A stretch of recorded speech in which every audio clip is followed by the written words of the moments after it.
Yes bank के पूर्व director Rana Kapoor के घर प्रवर्तन निदेशालय ने छापेमारी की है।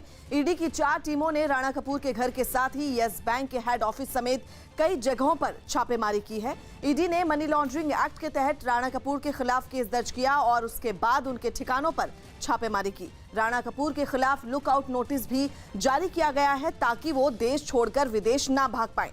करीब 13 महीने पहले राणा कपूर ने यस बैंक के प्रबंध निदेशक पद से इस्तीफा दे दिया था। मौजूदा समय में यस बैंक वित्तीय संकट से जूझ रहा है। रिजर्व बैंक ऑफ इंडिया ने यस बैंक की कमान अपने हाथों में लेते हुए उस पर कई तरह की पाबंदियां लगा दी, जिसके बाद देश भर में यस बैंक के ग्राहकों में डर और घबराहट का माहौल पैदा हो गया। आरबीआई ने बैंक ग्राहकों को उनके खातों से 1 महीने में 50,000 रुपए तक निकालने की इजाजत दी है और ये पाबंदियां 3 अप्रैल तक लागू रहेंगी। यस बैंक पर आरबीआई की सख्ती से ग्राहक बुरी तरह घबरा गए। गुजरात के राजकोट की एक ब्रांच के बाहर तो लोगों की भीड़ जमा हो गई। कुछ लोग तो इतने नाराज थे कि वो बैंक कर्मचारियोों से भिड़ गए। इसके बाद पुलिस को बीच बचाव के लिए आना पड़ा और ब्रांच की सुरक्षा बढ़ा दी गई। कि बैंक के कर्मचारी है और जो बैंक के खाताधारक है उनके बीच घर्षण हुआ था और जिसके चलते हुए पुलिस प्रोटेक्शन की मांग जो यस बैंक है उसने की थी। राजधानी दिल्ली में भी यस बैंक की ब्रांच के बाहर ग्राहकों का जमावड़ा दिखा। लोगों में उनके पैसे डूबने का डर साफ दिखाई दिया। हमारे तो अब जीवन भर की जीवा पूंजी आवाज लग गई। आप घबराइए मत। आरबीआई का कहना है पैसा आपका सुरक्षित धीरे धीरे ही सही आपको मिलेगा। उम्मीद कर सकते हैं। अहमदाबाद में भी कुछ ग्राहकों ने दावा किया कि पेमेंट ऐप फोन पे भी काम नहीं कर रहा। फोन पे यस बैंक से कनेक्टेड है। तो ये आप देखिए तस्वीरों में साफ तौर पे लिखा है कि वी आर टेम्परली अनअवेलेबल। अगर आप फ़ोन पे इस्तेमाल करते हैं तो फ़ोन पे से जो ऐप से भी पैसे जो जाने चाहिए वो चूंकि नहीं जा पा रहे। कई राज्यों में यस बैंक के एटीएम खाली हो गए। नो कैश के पोस्टर बाहर लटके नजर आए। इससे लोग और भी घबरा गए। ग्राहकों में उनके पैसे डूबने का डर बढ़ा तो यस बैंक की तरफ से इस पर सफाई दी गई। बैंक ने ग्राहकों के पैसे सुरक्षित होने का दावा किया। यही भरोसा वित्त मंत्री निर्मला सीतारामन ने भी ग्राहकों को दिया। जल्द से जल्द इसका अच्छा सा रेजोल्यूशन हो जाएगा। कोई नुकसान किसी डिपॉजिटर को नहीं होगा। दिल्ली हिंसा के दौरान फायरिंग करने का आरोपी शाहरुख के दिल्ली घर से पुलिस ने पिस्तौल बरामद कर ली है। इतना ही नहीं, पुलिस ने पिस्तौल के साथ 3 कारतूस और एक मोबाइल फोन भी बरामद किया है। पुलिस के मुताबिक ये वही पिस्तौल है जिसे हिंसा के दौरान शाहरुख ने पुलिसकर्मी पर तानी थी। आरोप है कि दिल्ली हिंसा के दौरान शाहरुख ने पिस्तौल से फायरिंग भी की थी। दिल्ली की क्राइम ब्रांच टीम ने शाहरुख को उत्तर प्रदेश के शामली से 3 मार्च को गिरफ्तार किया था। उत्तर पूर्व दिल्ली के चांदबाग में हुई हिंसा से जुड़ी अहम जानकारियां सामने आई हैं। न्यूज़ 18 के पास वो एक्सक्लूसिव वीडियो हैं जिनमें हिंसा से ठीक पहले कुछ लड़के सड़क पर लगे सीसीटीवी कैमरे तोड़ते दिख रहे हैं। ये सीसीटीवी उसी जगह पर थे जहां दिल्ली पुलिस के हेड कांस्टेबल रतन लाल शहीद हुए थे और डीसीपी अमित शर्मा समेत कई अफसर जख्मी हुए थे। लेकिन न्यूज़ 18 को चांदबाग के कुछ ऐसे वीडियो मिले हैं जिनमें सीसीटीवी कैमरों को निशाना बनाते लड़के साफ दिख रहे हैं। रिकॉर्डिंग में टाइम स्टैंप यानी रिकॉर्डिंग का वक्त बिल्कुल साफ देखा जा सकता है। 24 फरवरी 12:39 यानी हिंसा से ठीक पहले कैमरे के पास पहले केवल 2 लड़के फोन पर बात कर रहे थे और देखते देखते कई लड़के कैमरे के पास जमा हो गए। कुछ लड़के डंडे लेकर भी आए थे। तभी एक लड़के ने कैमरे की तरफ इशारा किया और शायद अपने साथियों को सीसीटीवी तोड़ने को कहा। अगले ही पल वो खुद डंडा लेकर कैमरा तोड़ने के लिए आगे बढ़ा और कैमरा टूटते ही वीडियो रिकॉर्ड होना बंद हो गया। लेकिन कैमरा तोड़ने वालों के चेहरे इस रिकॉर्डिंग में साफ साफ दिखे। उपद्रवी पहले ही तैयार हो चुके थे कि इस रूट पर हमने क्या करना है। ये लड़का अपना मुंह पर देखिए मुंह छुपा रहा है, कोशिश कर रहा है। तो ऐसे यहाँ पर ये जो सीसीटीवी कैमरे के फुटेज हैं ये क्राइम ब्रांच को मिले हुए हैं क्योंकि ये वो लोग हैं जिन्होंने उपद्रव किया था। हालांकि ये अकेला कैमरा ऐसा नहीं था जिसे तोड़ा गया, बल्कि चांदबाग में सीएए और एनआरसी के विरोध में चल रहे प्रदर्शन के सामने ऐसे करीब 10 कैमरे लगे थे जो उपद्रवियों का निशाना बने, जिनमें एक कैमरा तो प्रदर्शनकारियों के टेंट के ठीक सामने लगा था। कैमरे के सामने यहां भी लड़कों की भीड़ बढ़ती दिखने लगी। फिर एक लड़का दूर से ही कैमरे की तरफ इशारा करता हुआ आया। कैमरा तोड़ने का इशारा मिलते ही कुछ लड़के कैमरे की तरफ बढ़े। अगले ही पल एक लड़के ने कैमरे को ऊपर की तरफ घुमा दिया और कैमरे में केवल आसमान दिखाई देने लगा। चांदबाग की गलियों में भी कुछ लड़के डंडे हाथों में लेकर घूमते हुए सीसीटीवी रिकॉर्डिंग में दिखे, लेकिन गली में लगे कैमरे को भी तोड़ दिया गया। सबसे पहले कैमरे वगैरह तोड़े गए। यहाँ के कैमरे तोड़ने के बाद फिर यहाँ ईंट पत्थर सारी गोलियां वगैरह भी चली। सब चांदबाग की मुख्य सड़क पर ये कैमरे दुकानों के ठीक सामने लगे थे, जिन्हें तोड़े जाने तक की रिकॉर्डिंग दिल्ली पुलिस ने अपने कब्जे में ले ली है। दिल्ली में 24 फरवरी को ही हिंसा के कुछ हैरान करने वाले वीडियो सामने आए हैं। ये वीडियो उस वक्त के हैं जब उत्तर पूर्व दिल्ली के यमुना विहार में उपद्रवियों ने आगजनी की थी। ये वीडियो एक इमारत की छत से रिकॉर्ड किया गया था, जिसमें सड़क पर जलता हुआ ट्रक साफ दिखा। सड़क के दूसरी ओर वो भीड़ भी दिखी जिसने बड़े पैमाने पर आगजनी की थी। हालांकि ज्यादा दूर होने की वजह से भीड़ में मौजूद लोगों के चेहरे दिखाई नहीं दे रहे हैं। आग के हवाले किया गया ट्रक एक पेट्रोल पंप के सामने खड़ा था। पेट्रोल पंप को लोग पहले ही पूरी तरह जला चुके थे। पेट्रोल पंप के ठीक सामने खड़ी एक कार भी लपटों में घिरी दिखाई दी। आगजनी की वजह से धुएं का गुबार आसमान में उठता हुआ दिखा। वहीं यमुना विहार में हुई हिंसा के कुछ आरोपियों की तस्वीरें भी सामने आई हैं। ये तस्वीरें इलाके में लगे सीसीटीवी कैमरों की रिकॉर्डिंग से निकाली गई हैं, जिनमें कुछ लड़के तोड़फोड़ करते हुए दिखे। डंडा मारकर सीसीटीवी कैमरा तोड़ने की कोशिश करते हुए एक लड़के का चेहरा साफ दिखाई दिया। ऐसे कई लड़कों के चेहरे तस्वीरों में साफ दिखाई दिए जो 24 फरवरी के दिन बेधड़क सड़कों पर हिंसा कर रहे थे। जिस जगह की ये तस्वीरें हैं वहां सड़कों पर फैले पत्थर भी दिख रहे हैं, जिससे साफ होता है कि तोड़फोड़ से पहले इसी जगह भारी पथराव भी हो चुका था। हरियाणा के फरीदाबाद में कपड़े डाई करने वाली कई अवैध फैक्ट्रियों को प्रशासन की टीम ने तोड़ दिया। ये कार्रवाई पर्यावरण को ध्यान में रखने वाली संस्था नेशनल ग्रीन ट्रिब्यूनल के आदेश पर की गई और प्रशासन की टीम भारी पुलिस बल के साथ इस इलाके में पहुंची और अवैध तरीके से चलाई जा रही फैक्ट्रियों को मशीन की मदद से तोड़ दिया। प्रशासन की कार्रवाई होते ही कुछ फैक्ट्रियों के मालिक ताला लगाकर वहां से फरार हो गए, जिसके बाद अधिकारियों ने इन फैक्ट्रियों का ताला तोड़वाया और जमीन खोदने वाली मशीन से इन्हें तोड़ने लगे। इस दौरान आसपास के कई लोग भी मौके पर जुट गए, लेकिन प्रशासन की टीम ने बिना रुके पूरी फैक्ट्री को ढहा दिया।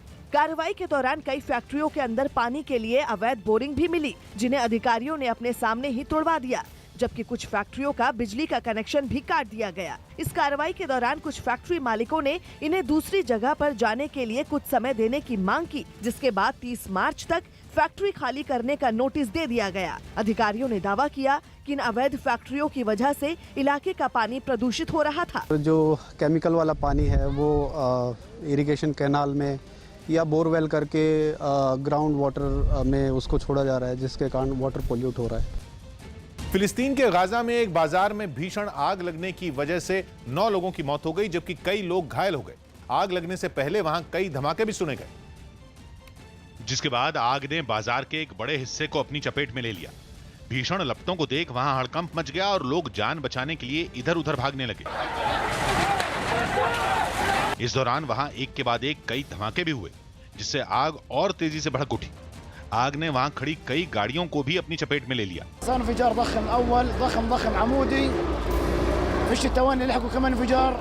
आग की खबर मिलते ही दमकल के लोग भी वहां पहुंचे और आग बुझाने की कोशिश शुरू की। हालांकि जबरदस्त लपटों के सामने वो भी बेबस नजर आए। आग बुझाने के लिए एक बड़ी क्रेन की भी मदद ली गई, जिसके जरिए ऊपर से पानी की बौछार की गई। भीषण आग की वजह से वहां कुछ दूरी पर मौजूद शरणार्थियों की बस्ती भी जलकर राख हो गई। दिल्ली के पास गुरुग्राम में दिन दहाड़े कुछ लुटेरे एक घर से करोड़ों के गहने और कैश लूटकर फरार हो गए। बताया गया कि इस लूट में घर में काम करने वाला एक नौकर भी शामिल था, जिसकी तस्वीरें वहीं लगे एक सीसीटीवी में रिकॉर्ड भी हो गईं। तस्वीरों में दिखा कि लूट के बाद एक लुटेरा कंधों पर बैग लेकर दौड़ता हुआ एक गली में घुस गया, जबकि उसके पीछे पीछे एक और लुटेरा कंधे पर टंगे बैग में सामान लेकर उसके पीछे पीछे गली में घुस गया। जबकि इन दोनों के थोड़ी देर बाद एक और लुटेरा हाथ में लोहे की रॉड लेकर उसी गली में जाता दिखाई दिया। जिस वक्त ये घटना हुई, घर में बुजुर्ग महिला और उनका छोटा पोता ही मौजूद थे, जिसकी वजह से लुटेरों ने आराम से सारा कीमती सामान लूट लिया। वाइफ ने अपनी रस्सी से उसका हाथ वगैरह सब बांध दिया था, पोता था उसका भी 80 उस रस्सियों से हाथ पैर बांध दिए थे। उन्होंने बड़ी मुश्किल से अपने आप को खोला। घटना की जानकारी मिलते ही पुलिस के बड़े अधिकारी भी मौके पर पहुंच गए और बदमाशों की पहचान करने की कोशिश तेज कर दी गई। अभी जांच इसमें चल रही है, जल्दी हम उनको सलाखों के पीछे डाल देंगे। दिल्ली के कई इलाकों में हुई भारी बारिश ने लोगों की मुसीबत बढ़ा दी। सड़कों पर पानी भरने से लोगों को जाम से भी जूझना पड़ा, जिसका असर मंडी हाउस के आसपास भी दिखा। बारिश की वजह से वहां जैम भी लग गया। इस वक्त हम मौजूद हैं मंडी हाउस में और यहाँ झमाझम बारिश हो रही है। सबसे पहले बारिश की तस्वीरें आपको दिखाते हैं कि बेहद तेज बारिश यहाँ पर हो रही है और ये बारिश का असर है कि पूरा मंडी हाउस का ये जो गोल चक्कर है, ये ट्रैफिक जैम यहाँ पर हो गया है। दिल्ली के कई इलाकों में तेज बारिश हुई। राजघाट के आसपास भी इसका असर दिखाई दिया। शाम 4 बजे ही पूरी दिल्ली में अंधेरा छा गया। इस वक्त बादल बरस रहे हैं, आप देख सकते हैं। मैं इस वक्त राजघाट पर हूं और राजघाट पर दिन में ही वाहनों की लाइट जल चुकी है। तेज मूसलाधार बारिश हो रही है। बारिश के साथ दिल्ली में तेज रफ्तार से हवाएं भी चली। सड़कों पर पानी भरने से भी लोगों की मुसीबत बढ़ गई। बिहार के मुजफ्फरपुर में भीषण सड़क हादसा हुआ है। हादसे में 11 लोगों की मौत हो गई। ये हादसा इतना भीषण था कि मौके पर ही सभी लोगों की मौत हो गई। बताया गया कि टक्कर कार और ट्रैक्टर के बीच हुई। चंद्रमोहन हमारे सहयोगी फोन लाइन पर मौजूद हैं। चंद्रमोहन, अभी की ताजा अपडेट क्या है और मौत का आंकड़ा कितना है और जो लोग घायल हैं उनकी क्या स्थिति है?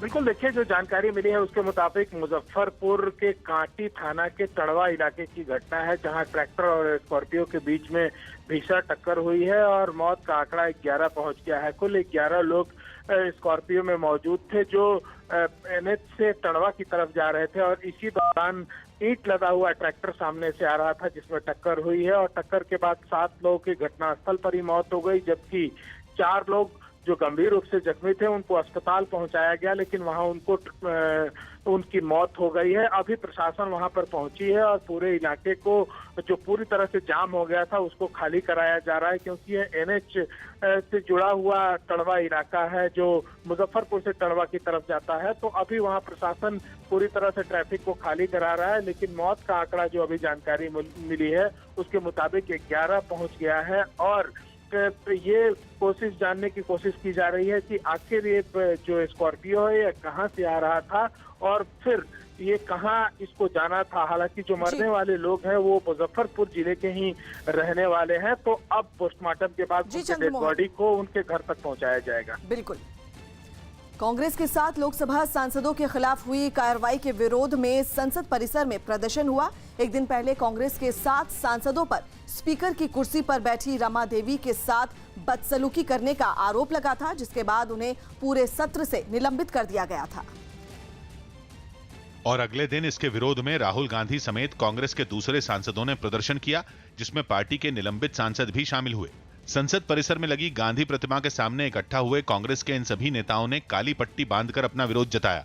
कांग्रेस के 7 सांसद लोकसभा से निलंबित कर दिए गए थे, जिसका विरोध करने के लिए कांग्रेस के पूर्व अध्यक्ष राहुल गांधी के नेतृत्व में ये सारे सस्पेंडेड एमपीज गांधी जी की प्रतिमा के सामने काली पट्टी बांध करके प्रदर्शन कर रहे हैं। लेकिन सदन की कार्यवाही शुरू होने का समय नजदीक आते ही राहुल गांधी और दूसरे सांसद अंदर चले गए, जिसके बाद गौरव गोगोई समेत दूसरे निलंबित सांसद गांधी प्रतिमा के सामने धरने पर बैठ गए और उन्होंने केंद्र सरकार पर कांग्रेस नेताओं के खिलाफ सियासी साजिश रचने का आरोप लगाया। वे सांसद जिन्होंने हमारे दूसरे सांसदों को धक्का मुक्की की, उन पे भी जांच होनी चाहिए। एक तरफा नहीं होना चाहिए, कार्रवाई करे, सभी पे करे, निष्पक्ष रखे। लेकिन बीजेपी ने कांग्रेस सांसदों पर हुई कार्रवाई को सही ठहराया और सदन में किए गए उनके बर्ताव की आलोचना की। पेपर कैसे फेंका गया है और पेपर छीनता है, बाहर भाग जाता है पेपर लेके, ये क्या तरीका है? क्या हाइट ऑफ द इनडिसिप्लिन है? जब से बजट सत्र का दूसरा चरण शुरू हुआ है, कांग्रेस और विपक्षी पार्टियों ने संसद में आक्रामक तेवर दिखाए। यही नहीं, नौबत धक्का मुक्की तक आ गई, जिसके बाद लोकसभा में हुई इन सारी घटनाओं की जांच के लिए कमेटी बनाई गई। ये कमेटी 2 से 5 मार्च तक लोकसभा में जो भी हुआ उसकी जांच करेगी। इस कमेटी की अध्यक्षता लोकसभा स्पीकर ओम बिरला करेंगे और इसमें लगभग हर पार्टी के सदस्य को शामिल किया जाएगा। फिल्म बागी 3 रिलीज हो गई। टाइगर श्रॉफ और श्रद्धा कपूर की फिल्म बागी 3 रिलीज हो गई।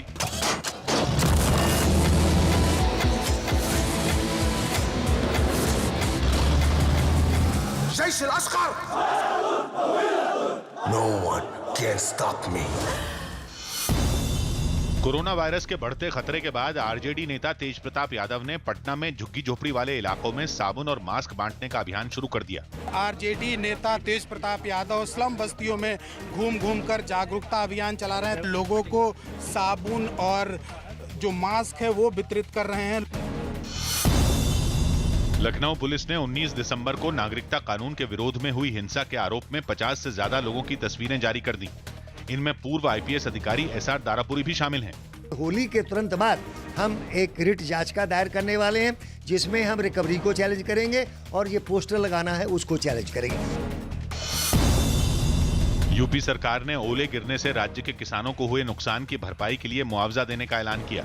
सभी डीएम को दिशा निर्देश दिए गए हैं कि 3 दिन के अंदर अंदर कितना कौन कौन जिले में नुकसान हुआ है उसकी पूरी रिपोर्ट माननीय मुख्यमंत्री जी को दें। दिल्ली हिंसा मामले में हाईकोर्ट ने केंद्र, केजरीवाल सरकार और पुलिस से 12 मार्च तक जवाब मांगा। इससे पहले हाईकोर्ट ने 13 अप्रैल को सुनवाई का दिन तय किया था, लेकिन सुप्रीम कोर्ट के निर्देश के बाद इस केस की जल्द सुनवाई की गई। कोर्ट ने तुरंत छुट्टियों के बाद 12 मार्च के लिए केस रखा है। तब तक केंद्र सरकार या दिल्ली पुलिस अपना हलफनामा दाखिल करेगी। टीम इंडिया के पहले वनडे मैच के लिए धर्मशाला में सुरक्षा समेत सभी तैयारियां शुरू हो गईं। इसी स्टेडियम में 12 मार्च को दक्षिण अफ्रीका के साथ पहला वनडे मैच खेला जाएगा। सारी प्लानिंग और जो भी सिक्योरिटी स्कीम है वो तैयार कर ली गई है। लगभग 900 के करीब पुलिस जवानों और कर्मचारियों की तैनाती होनी है। खबर है कि सौराष्ट्र के क्रिकेटर रविंद्र जाडेजा को बीसीसीआई ने रणजी ट्रॉफी के फाइनल मैच में खेलने की इजाजत नहीं दी। 9 मार्च से रणजी ट्रॉफी का मुकाबला होगा और 12 मार्च से टीम इंडिया को दक्षिण अफ्रीका के साथ वनडे सीरीज खेलनी है। ऐसे में अगर जाडेजा रणजी के फाइनल मैच में हिस्सा लेंगे तो वो टीम इंडिया के लिए पहले वनडे में नहीं खेल पाएंगे। नेपाल में कोरोना वायरस के खतरे की वजह से Everest premiere league T20 tournament को फिलहाल टाल दिया गया। इस लीग में क्रिस गेल को भी हिस्सा लेना था। दिल्ली के पास ग्रेटर नोएडा की एक हाउसिंग सोसाइटी में एक महिला की हत्या कर दी गई, जिसके बाद पुलिस ने 6 घंटे के अंदर ही आरोपी को गिरफ्तार कर लिया। उत्तर प्रदेश के हरदोई में एक लड़के का हवाई फायरिंग करते हुए वीडियो वायरल हो गया। दावा किया गया कि ये लड़का खलनायक नाम के गैंग से जुड़ा हुआ है, जिसने एक देसी तमंचे से हवाई फायरिंग का वीडियो बनाया और सोशल मीडिया पर वायरल कर दिया। दोबारा मार, ऊपर मार। फायरिंग का वीडियो वायरल होते ही पुलिस भी तुरंत हरकत में आई और केस दर्ज करने के साथ ही फायरिंग करने वाले लड़के की तलाश भी तेज कर दी। पुलिस के संज्ञान में है, उसमें अच्छू पाठक नामक एक व्यक्ति उसको चिन्हित कर लिया गया है और उसकी तलाश में पुलिस दबिश दे रही है। अतिशीघ्र अच्छू पाठक को तमंचे के साथ गिरफ्तार करके जेल भेजा जाए। कोरोना वायरस से बचने के लिए झारखंड के बैद्यनाथ मंदिर और मध्य प्रदेश के महाकाल मंदिर में भी खास सावधानियां बरती जा रही हैं। इस खतरे से बचने के लिए साफ सफाई के साथ ही लोगों को मास्क और सैनिटाइजर के इस्तेमाल की सलाह दी गई है। और यही वजह रही कि 12 ज्योतिर्लिंगों में एक देवघर के बैद्यनाथ मंदिर में कुछ लोग सफाई करते दिखाई दिए। बताया गया कि कोरोना वायरस से बचने के लिए हर 2 घंटे में मंदिर परिसर को धुलवाया जा रहा है। वहां के पुजारी और सुरक्षा कर्मी भी मास्क पहने नजर आए। आने वाले सभी भाविकों को भी हमने आह्वान किया है कि आप आ रहे हैं तो आप मास्क पहन कर आइए। उज्जैन के महाकाल मंदिर में सफाई के साथ ही दवाओं का भी छिड़काव किया जा रहा है। मास्क लगाकर आएं, एक प्रकार से किसी भी प्रकार से एक दूसरे से दूर रहें और मंदिर के अंदर स्वच्छता पर विशेष ध्यान दिया जा रहा है। महाकाल मंदिर में पहुंचने वाले श्रद्धालुओं की मेडिकल जांच के लिए मंदिर परिसर में ही व्यवस्था की गई है। साथ ही लोगों को जरूरी दवाएं देने के लिए अलग से एक काउंटर भी लगाया गया है। फ्रांस के एल्प्स पर्वतों पर स्कीइंग के दौरान एक ब्रिटिश महिला की जान बाल बाल बच गई। महिला ने ढलान से जैसे ही स्कीइंग शुरू की, वो बर्फ के नीचे बने गड्ढे में मुंह के बल गिर गई, जिसके बाद उसका पूरा शरीर बर्फ के नीचे दब गया। सिर्फ उसके दोनों पैर ही बाहर की तरफ दिखाई दिए।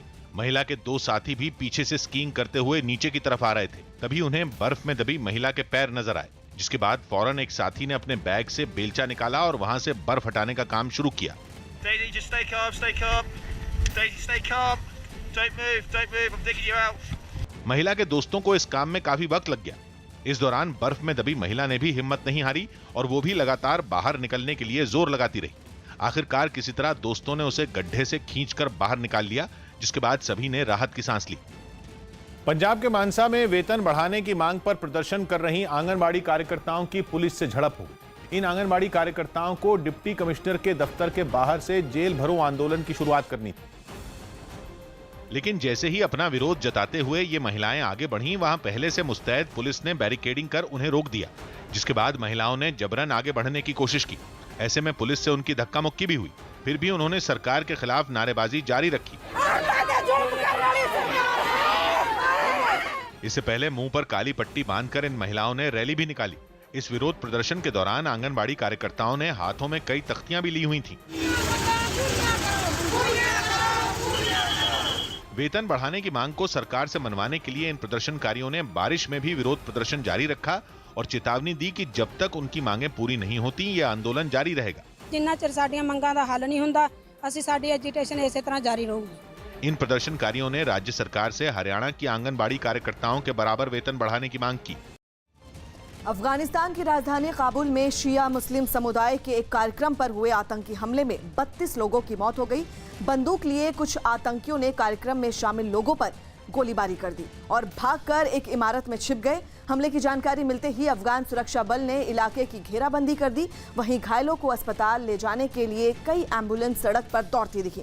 इस कार्यक्रम में अफगानिस्तान के कई नेता भी शामिल हुए थे, जिनमें अफगानिस्तान सरकार के चीफ एग्जीक्यूटिव अब्दुल्ला भी पहुंचे थे। हालांकि इस हादसे में वो बाल बाल बच गए। अमेरिका और तालिबान के बीच शांति समझौता होने के बाद अफगानिस्तान में हुआ सबसे बड़ा आतंकी हमला है। हालांकि तालिबान ने इस हमले की जिम्मेदारी लेने से इनकार किया है।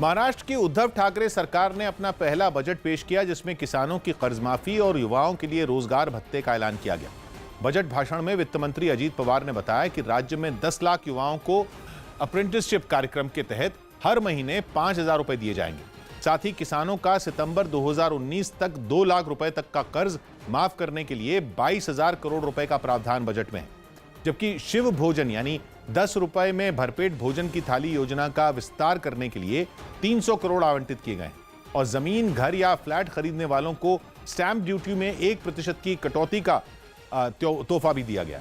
जबकि पेट्रोल और डीजल पर महाराष्ट्र में 1 रुपए प्रति लीटर सरचार्ज वसूलने का प्रस्ताव बजट में है। वहीं बजट में महाराष्ट्र के सभी जिलों में एक महिला थाना खोलने का ऐलान किया गया, जिसमें सिर्फ महिला पुलिस कर्मियों की ही तैनाती होगी। समझता हूँ कि आज का बजट जो है सबको जो है खुश करने वाला है, मगर खुश करते समय उन्होंने पर्यावरण का ध्यान रखा है, ग्लोबल वार्मिंग का, उसके लिए पैसा रखा है काफ़ी।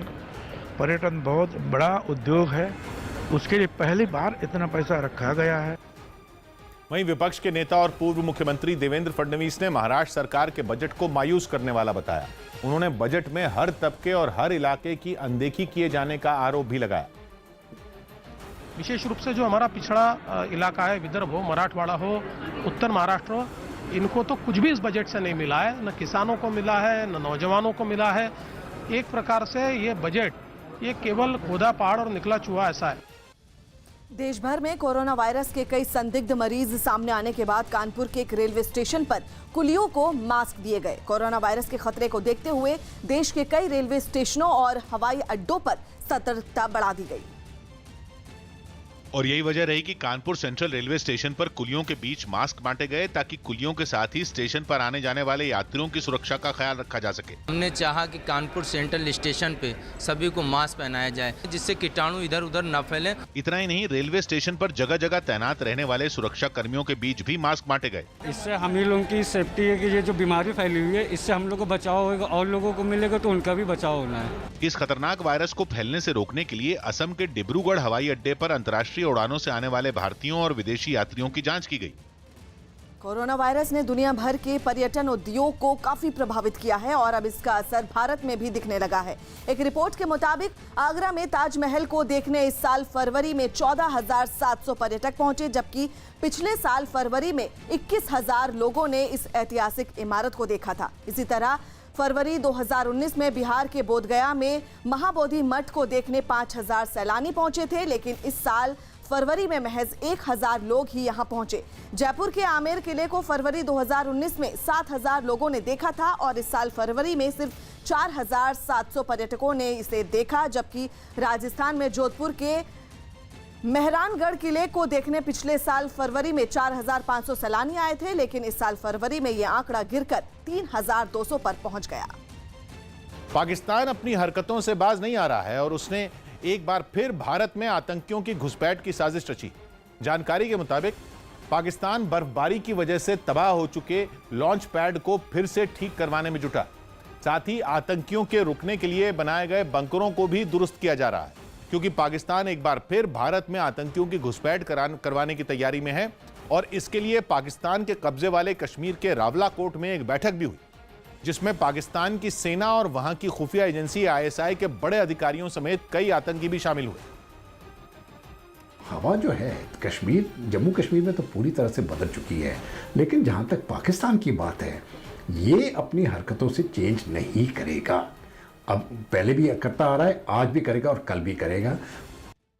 जम्मू कश्मीर के पुलवामा हमला मामले में NIA ने 2 और आरोपियों को गिरफ्तार किया है। दोनों आरोपियों को आज NIA की विशेष अदालत में पेश किया जाएगा। जिन लोगों को गिरफ्तार किया गया है उनके नाम वाइजुल इस्लाम और मोहम्मद अब्बास राथेर हैं, जिनमें राथेर पुलवामा का रहने वाला है जबकि वाइजुल इस्लाम श्रीनगर का रहने वाला है।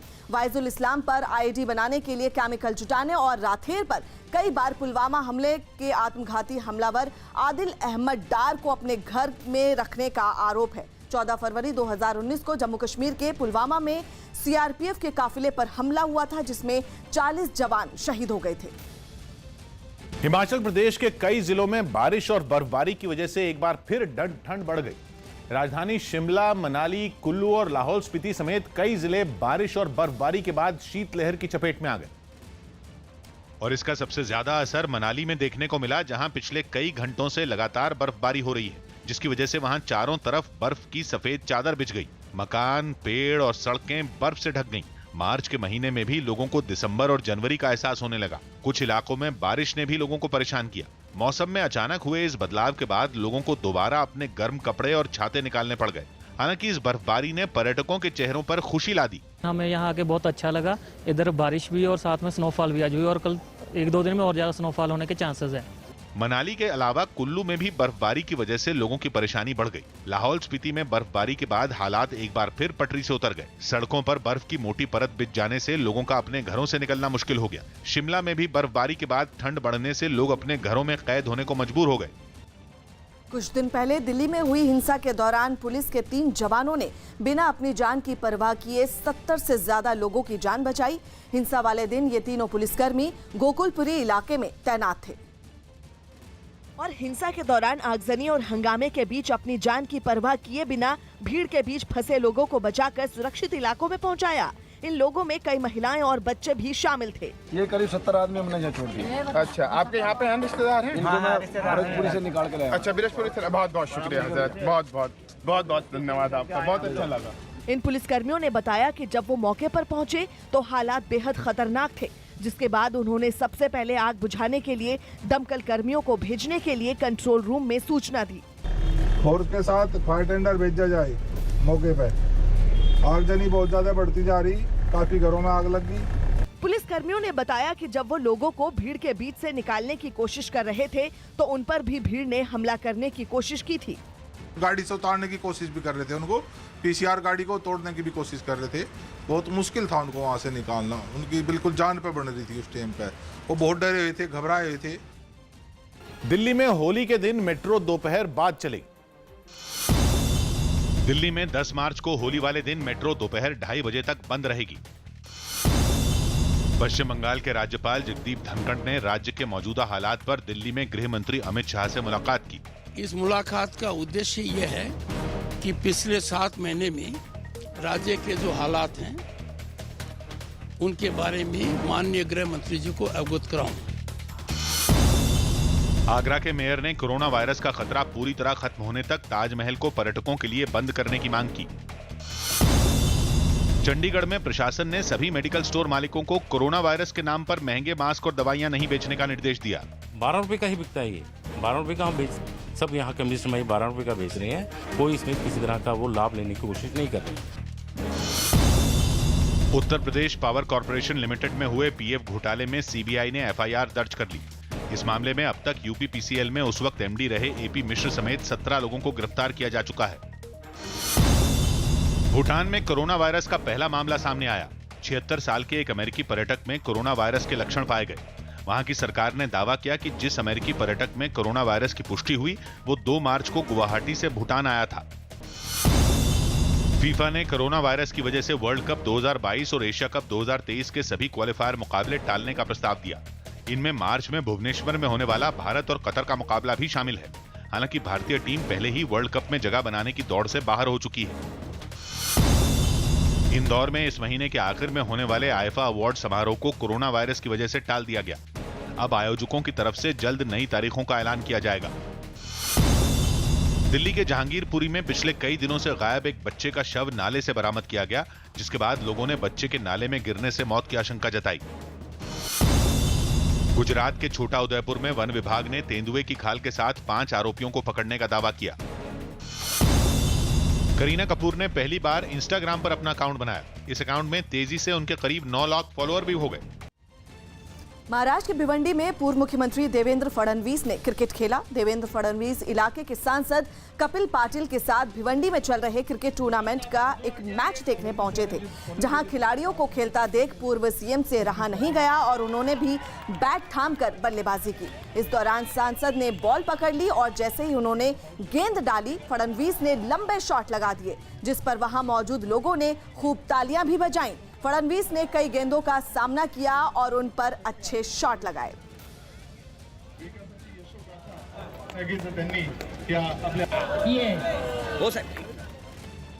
पंजाब नेशनल बैंक घोटाले के आरोपी नीरव मोदी के घर से जब्त सामान करीब 51 करोड़ रुपए में नीलाम हुआ। यह रकम ईडी के अनुमान से ज्यादा है, क्योंकि नीरव मोदी के घर से जब्त पेंटिंग और मूर्तियां समेत महंगी घड़ियां, बैग और कार करीब 51 करोड़ रुपए में नीलाम हुए, जिनमें मशहूर पेंटर एमएफ हुसैन की painting battle of Ganga and Jamuna Mahabharat 12 भी शामिल है। ये पेंटिंग 12 करोड़ रुपए में बिकी। इससे पहले एमएफ हुसैन की किसी भी पेंटिंग की इतनी ज्यादा बोली नहीं लगी थी। इसके अलावा अमृता शेरगिल की 1935 में बनाई गई oil painting boy with lemons की सबसे ज्यादा बोली लगी और वो 14 करोड़ रुपए में बिकी। वहीं नीरव मोदी की 2010 मॉडल की रोल्स रॉयस कार 1.5 करोड़ रुपए से ज्यादा में नीलाम हुई। दिल्ली हिंसा के विरोध में यूथ कांग्रेस ने तिरंगा यात्रा निकाली। ये तिरंगा यात्रा दिल्ली के रायसिन रोड से निकाली गई, जिसमें यूथ कांग्रेस के कई कार्यकर्ता शामिल हुए। इस यात्रा में अलग अलग धर्मों के लोग भी शामिल थे, जो रैली में आगे चल रहे थे। इनमें एक ने हाथों में महात्मा गांधी की तस्वीर भी पकड़ी हुई थी। इतना ही नहीं, रैली में शामिल यूथ कांग्रेस के कुछ कार्यकर्ताओं ने हाथों में कई मीटर लंबा तिरंगा भी लिया हुआ था, जिसे पकड़कर ये लोग आगे बढ़ रहे थे, जबकि कुछ लोगों ने हाथों में पार्टी के झंडे लिए हुए थे। इन कार्यकर्ताओं में महिलाएं भी शामिल रहीं। अमेरिका में राष्ट्रपति पद के उम्मीदवार और पूर्व उपराष्ट्रपति जो बाइडेन को एक कार्यक्रम में भाषण के दौरान उनकी पत्नी जिल बाइडेन ने हमले से बचा लिया। वहां 14 राज्यों में प्राइमरी चुनाव हुए थे, जिनमें टेक्सास समेत 9 राज्यों में जो बाइडेन ने जीत हासिल की। जिसके बाद वो एक कार्यक्रम में वोटरों को जीत के लिए धन्यवाद दे रहे थे। उस वक्त उनके साथ स्टेज पर उनकी पत्नी जिल बाइडेन भी मौजूद थी। तभी अचानक एक महिला हाथों में एक प्लेकार्ड लिए स्टेज पर दौड़ती हुई पहुंची, जिसे देखकर जिल बाइडेन फौरन अपने पति को हमले से बचाने के लिए उनके आगे आकर खड़ी हो गईं, ताकि वो उन पर सीधे हमला न कर सके। हालांकि वहां मौजूद एक सुरक्षाकर्मी विरोध कर रही इस महिला को पकड़कर वहां से ले जाने लगा। सुरक्षाकर्मी इस महिला को स्टेज से नीचे उतार ही रहा था कि इतने में एक दूसरी महिला हाथों में प्लेकार्ड लिए स्टेज पर चढ़ गई। लेकिन इससे पहले कि वो आगे बढ़ पाती, एक बार फिर जिल बाइडेन ने जो बाइडेन को सुरक्षित रखने के लिए उस महिला की कलाई पकड़ ली, जिसके बाद वहां मौजूद सुरक्षाकर्मी स्टेज पर पहुंचे और महिला को पकड़कर वहां से ले गए। इस हंगामे के बाद जिल बाइडेन ने लोगों को भरोसा दिलाया कि वो सुरक्षित हैं। जिल बाइडेन से मिले भरोसे के बाद कार्यक्रम को आगे बढ़ाया गया। बिहार के नालंदा में एक डॉक्टर को सड़क पर सरेआम गोली मार दी गई और लोग उसका वीडियो बनाते रहे। डॉक्टर को गोली मारने के बाद हत्यारे भाग गए। इस बीच गोली लगने से घायल डॉक्टर सड़क पर तड़पते दिखे।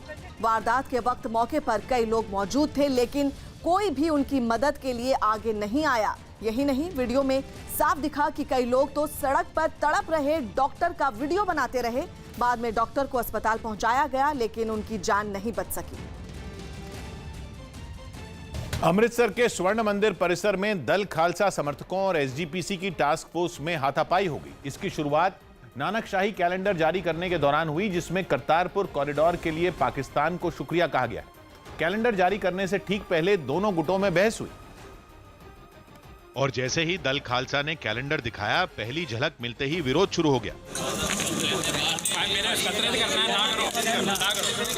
ये तो शुरुआत थी। इसके बाद अकाल तख्त साहिब सचिवालय में दल खालसा समर्थकों को एसजीपीसी की टास्क फोर्स ने रोका, जो धक्का मुक्की और हाथापाई की वजह बन गई। हालांकि अकाल तख्त साहिब सचिवालय के बाहर कैलेंडर जारी हो ही गया, जिस पर इमरान खान की तस्वीर और करतारपुर कॉरिडोर के लिए थैंक यू पाकिस्तान जैसे शब्द लिखे थे। ਇਹ ਕੈਲੰਡਰ ਅਸੀਂ ਕਰਤਾਰਪੁਰ ਕੋਰੀਡੋਰ ਨੂੰ ਸਮਰਪਿਤ ਕਰ ਰਹੇ ਹਾਂ। ਅਸੀਂ ਪਾਕਿਸਤਾਨ ਸਰਕਾਰ ਦਾ ਪਾਕਿਸਤਾਨ ਦੀ ਆਵਾਮ ਦਾ ਧੰਨਵਾਦ ਵੀ ਕਰਦੇ ਹਾਂ। प्रधानमंत्री मोदी ने कार्यक्रम में नागरिकता कानून का विरोध करने वालों पर निशाना साधा। उन्होंने कहा कि जो लोग दुनिया भर को शरणार्थी अधिकारों के लिए ज्ञान देते हैं वो शरणार्थियों के लिए बने CAA का विरोध करते हैं। जो लोग दिन रात संविधान की दुहाई देते हैं वो आर्टिकल 370 जैसी अस्थायी व्यवस्था हटाकर जम्मू कश्मीर में पूरी तरह संविधान को लागू करने का विरोध करते हैं। इतना ही नहीं, प्रधानमंत्री मोदी ने कोरोना वायरस को एक बड़ा चैलेंज बताया और कहा कि हर युग में ऐसी चुनौतियां आती हैं। मोटर व्हीकल एक्ट में बदलाव के बाद देश के कई राज्यों में सड़क हादसों में गिरावट दर्ज की गई। केंद्रीय सड़क परिवहन मंत्री नितिन गडकरी ने संसद में जानकारी दी कि 1 सितंबर से 31 अक्टूबर 2019 के बीच 8 राज्यों में सड़क हादसों में 3,375 लोगों की मौत हुई, जबकि साल 2018 के इन्हीं 2 महीनों में सड़क दुर्घटनाओं में 3,729 लोगों की जान गई थी। मतलब यह कि भारी जुर्माने वाला मोटर व्हीकल एक्ट लागू होने के बाद 354 कम लोगों की मौत हुई। यूपी में सितंबर और अक्टूबर 2019 के दौरान 2018 की तुलना में 148 लोगों की जान कम गई। इसी तरह पुदुचेरी में 30% और चंडीगढ़ में 75% तक सड़क हादसे कम हुए। हालांकि इस दौरान छत्तीसगढ़ में सड़क हादसों में 4.1% का इजाफा हुआ। मध्य प्रदेश सरकार ने बीजेपी विधायक संजय पाठक और विश्वास सारंग की सुरक्षा को वापस ले लिया।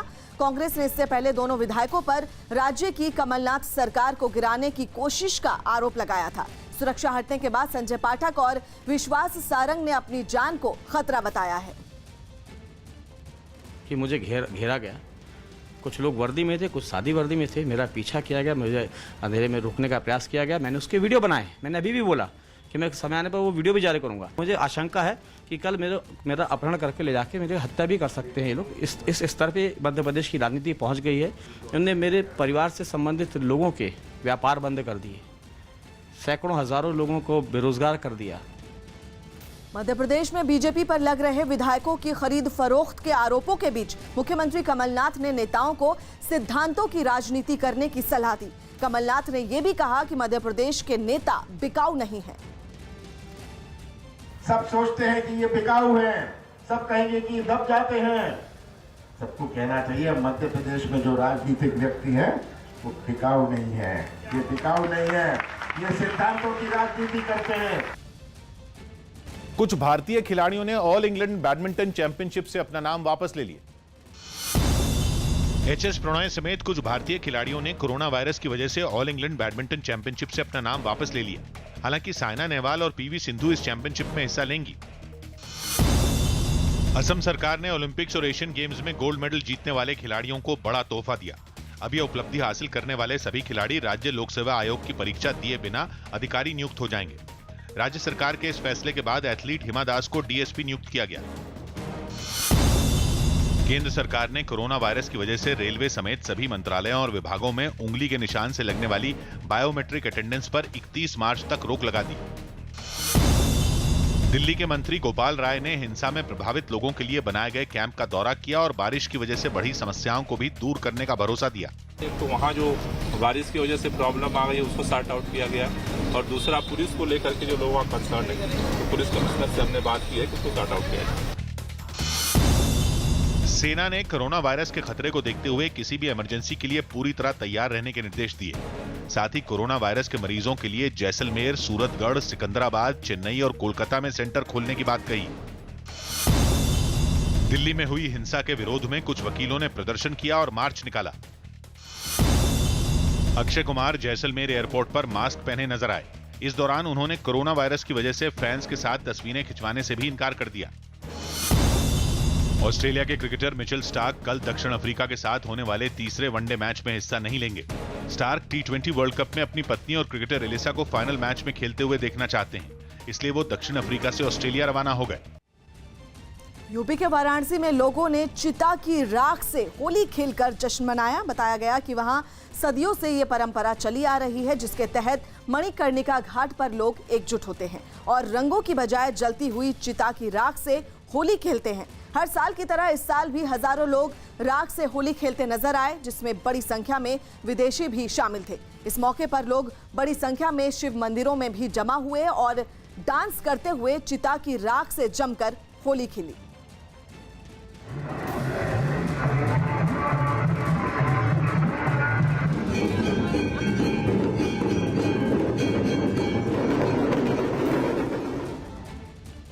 यूरोप के देश रोमानिया में बीच सड़क पर दो कारों की आमने सामने से जोरदार टक्कर हो गई। हादसे से ठीक पहले वहां सड़क पर दोनों ओर से कई गाड़ियां गुजर रही थीं और एक तिराहे पर दाहिनी ओर से एक सफेद कार भी ट्रैफिक में घुसने की कोशिश कर रही थी। कुछ ही देर में वो सफेद कार दाहिनी ओर मुड़ी और पीछे से आ रही दूसरी सफेद कार उससे टकराने से बाल बाल बच गई। लेकिन इन दोनों गाड़ियों के चक्कर में पीछे से आ रही तेज रफ्तार कार सामने से आ रही गाड़ी से भिड़ गई। टक्कर इतनी जोरदार थी कि दोनों गाड़ियां भिड़ने के बाद सड़क के अलग अलग किनारों पर जा पहुंची। हादसे की वजह से वहां कुछ देर के लिए ट्रैफिक भी रुक गया। कुछ ही देर में पुलिस भी वहां पहुंची और घायलों को अस्पताल भेजने के बाद सड़क के उस इलाके को सील कर दिया गया। बताया गया कि इस हादसे में 4 लोग गंभीर रूप से घायल हुए। बिहार के मुजफ्फरपुर में भीषण सड़क हादसा हुआ है। हादसे में 11 लोगों की मौत हो गई। यह हादसा इतना भीषण था कि मौके पर ही 7 लोगों की मौत हो गई, जबकि 4 लोगों की मौत इलाज के दौरान हुई। बताया गया कि टक्कर कार और ट्रैक्टर के बीच हुई और हादसे में मरने वाले सभी लोग कार में सवार थे। 10 यहाँ पे है, एक इसके विलेज में हुआ है। टोटल 11 मौत। सरकार तरफ सरकारी ऐलान कुछ किया गया है क्या? हाँ, वो तो मिलेगा ही, 4 लाख का है। बिहार के बोधगया में एक बाइक सवार दुल्हन का वीडियो वायरल हो गया। वहां लोगों ने इससे पहले वरमाला की रस्म के लिए दुल्हन को धीरे धीरे चलते हुए या पालकी में बैठकर आते हुए ही देखा था। लेकिन ये दुल्हन अलग अंदाज में चश्मा पहने बुलेट मोटरसाइकिल पर सवार होकर मंडप में पहुंची। इस दौरान साथ में उसके भाई भी फूलों की चादर ताने चलते रहे। वहीं दूल्हा बग्घी पर सवार होकर आया। वरमाला के लिए बनाए गए स्टेज के पास दुल्हन पहुंची तो दूल्हे ने हाथ थामकर उसे बुलेट से उतारा और स्टेज पर ले गया, जहां दुल्हन ने दूल्हे को टीका लगाया और फिर वरमाला की रस्म हुई। दुल्हन का नाम निक्की और दूल्हे का नाम नीतीश बताया गया।